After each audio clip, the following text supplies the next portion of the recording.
Welcome back everybody, David here again with Med School Bootcamp. So in this video we're going to talk about amyloid nephropathy. I want to step back for a second here and talk about and review amyloidosis. Recall that amyloidosis is an abnormal aggregation of proteins into something called beta-pleated sheets. And so really that's kind of a broad strokes overview of what amyloidosis is. We have proteins that are typically folded one way, now they're folded another way. This is abnormal, and these can then deposit in the tissues. As you might recall, amyloidosis is a condition that can affect the body systemically, and that it can play a role in damaging multiple different organ systems. Some of the common ones include the cardiac system, where you can get a restrictive cardiomyopathy, but the most common organ that it affects is actually the kidney. And when it affects the kidneys, it can present with a nephrotic syndrome. So that is to say that amyloidosis can affect multiple organs, but most commonly it affects the kidney. It's also important to remember that there's three main types of amyloidosis that they want you to know for your exam at this level, and that includes primary, secondary, and dialysis related. This includes different types of fibroproteins, including AL, AA, and beta-2 microglobulin. So now that we've kind of reviewed amyloidosis in a big picture, I want us to focus in on the kidney here and how it can develop a nephrotic syndrome.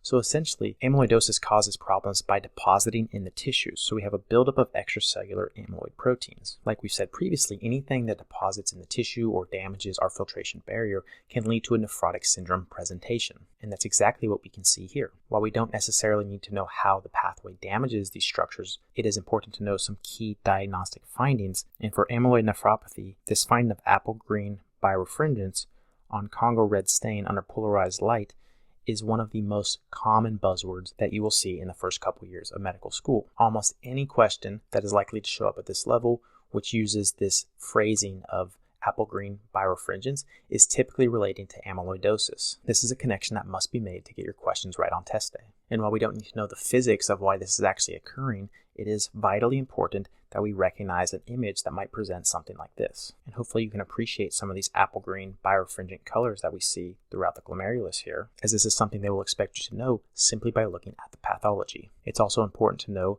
that you can get electron microscopy as well, in which case you would see amyloid fibrils. While amyloid fibrils on electron microscopy is an association to be mindful of, rarely is it the one that's used in a test-taking scenario. The really high-yield image is the one I've shown here, which is the apple green birefringence on Congo red staining. Next, let's move on to some of the management options. So, as I said previously, amyloidosis is a multi-system problem that can be due to a lot of different things. For instance, primary amyloidosis is commonly due to plasma cell disorders, such as multiple myeloma. Secondary amyloidosis is more commonly due to chronic inflammatory states. Some of these might include things like rheumatoid arthritis or inflammatory bowel disease. And so, the main take-home point here is that you want to typically treat the underlying cause. If a patient has something that's causing them to experience these findings of amyloid nephropathy, while treating the primary cause of the amyloid nephropathy is really the best option for these patients. And finally, we need to know some common associations with amyloid nephropathy,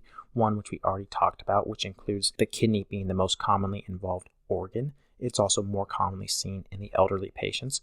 Why? Because they're more likely to have some of these conditions that predispose them to amyloid nephropathy. We also talked about how multiple myeloma can be associated due to it being a primary cause of amyloidosis. And in addition, chronic inflammatory conditions are a known cause of secondary amyloidosis, and thus they can also lead to a nephrotic syndrome or amyloid nephropathy. And finally, we talked about dialysis-related amyloidosis, which is often involving the beta-2 microglobulin molecule. And the reason that this association exists is because the process of dialysis does not remove enough of the beta-2 microglobulin protein from the blood, and thus over time there can be an abundance of this protein that can then deposit in the tissues, particularly the kidney.